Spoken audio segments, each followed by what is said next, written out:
এই যে সুন্দর আকর্ষণীয় যে একটা রেসিপি দেখতেছো না, এটা সন্দেশও কোয়া পারো, প্যাড়াও কোয়া পারো। মাত্র ৳১০ দিয়ে আমি ৫ মিনিট সময় খরচ করে এই রেসিপিটা বানাইছি। আর এই রেসিপিটা বানানো খুবই সহজ।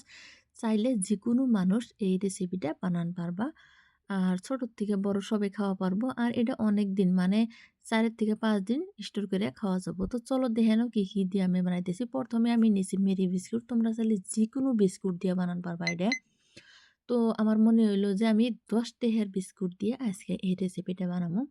কিছু আমি আগলা বিস্কুট নিছি আর একটা প্যাকেট নিছি। আমি প্যাকেটটায় যে কটা বিস্কুট হবো ওই কটা দিয়ে বানাবো।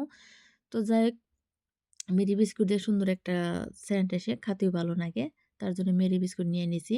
তো আমি বিস্কুটগুলো ১ম এ একদম মিহি করে পাউডার করে নেব। তার জন্য এই যে এটাকে কি কয় হামানদিস্তা কয়, আমরা উল্কি কই সাধারণত। তো যাই হোক, এটার মধ্যে আমি খুবই সুন্দর করে ছেঁচে নিতেছি। আর এটা মিক্সডটা যে হবো মানে পাউডারটা যে হবো জানি দলা, দলা থাকে না ঐরকম করে নিয়ে রাখবো। তো আমি ভালো করেই ফিনিশিং দিছি। অল্প, অল্প দলা, দলা আছে। তো যাই হোক, এটা সম্পূর্ণ হয়ে গেছে গা। তো অনেকগুনা গুঁড়া হয়ে গেছে কাহিনে। তারপর এইটা যে দিলাম সাদা, সাদা এটা হইলো চিনি। চিনিটা আমি পাউডার করে নিছিলাম। অনেকদিন আছিল ওইজন্য দলা, দলা ধরছে। আর তোমরা চিনিটা নিজের স্বাদ মতো দিবা। বিস্কুটের মধ্যে চিনি না দিলেও হবো, কিন্তু আমি দিয়ে দিলাম। আর চিনিটা কিন্তু পাউডার চিনি দিয়ে নেবো। তারপর দিয়ে দিলাম আমি গুঁড়া দুধ ১ চামচ, ১.৫ চামচ দিলাম। গুঁড়া দুধটা দিলাম স্বাদ বাড়ানোর জন্য। তারপর আরও লিকুইড দুধ দিয়ে আমি অল্প, অল্প করে দুধ দিয়ে ভালো করে আঠালো, আঠালো একটা ডো বানায় নিমু। রুটির যে ডো হয় না ঠিক ঐরকম করে বানায় নিমু। তো একবারে দিলে নরম হয়ে যা পারে ওইজন্যে অল্প, অল্প করে দিয়ে সুন্দর করে গুইলে নিতেছি। তো বন্ধুরা, তোমরা যদি এরকম করে বাড়িতে না খাইয়া থাকো তাহলে অবশ্যই একদিন বানায়া খাইয়া দিও, খুবই ভালো লাগবো। তো ডোডা হয়ে গেছে গা। এখন আমি এই যে নিয়ে নিছি ঘি, আর এটা বাড়িতে বানাই না ঘি, অরিজিনাল ঘি দিয়ে দিলাম সুন্দর একটা গন্ধ আসার জন্য। ঘিটা অপশনাল, তোমরা দেওয়া পারো না দেওয়া পারো। যদি ঘি ভালো না লাগে, ঘির যদি গন্ধ ভালো না হয় তাহলে না দেওয়া পারো, অপশনাল এটা। তো এটা সম্পূর্ণ হয়ে গেছে গা, ছানা হয়ে গেছে গা, যে দেখতেছ আঠালো, আঠালো হয়ে গেছে গা।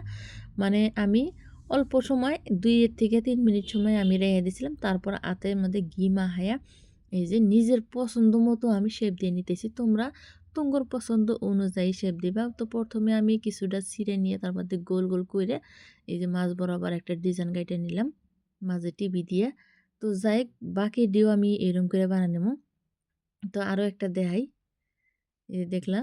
তো আমি এরকম করেই বানায় নিমু বাকিগুনা।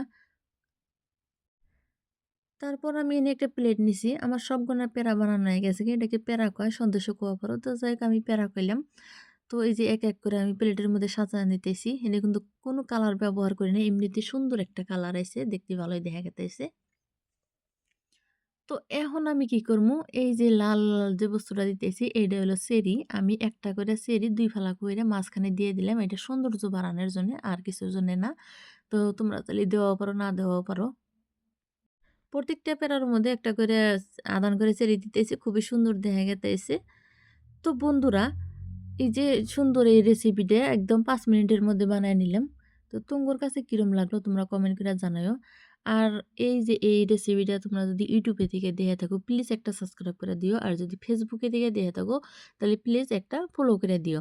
তো বন্ধুরা, আমার রেসিপিটা আজকে হেনে শেষ। যদি ভালো লাগে লাইক, শেয়ার, কমেন্ট করে দিও। তো আজকের মতো বিদায় নিতেছি। আবার আসবো কোনো নতুন রেসিপি নিয়ে।